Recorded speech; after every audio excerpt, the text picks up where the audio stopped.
nakita ko ano eh. Wireless charger yata to. Oh, may vacuum ah. Oh, vacuum.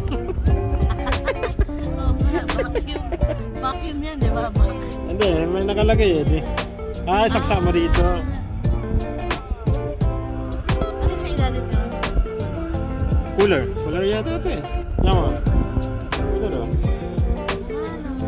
Tapos lagay mo dito yung beer. Tapos dito, wireless charger yata. Sana. Ah, hindi. Hindi ko alam. So, may USB port dito.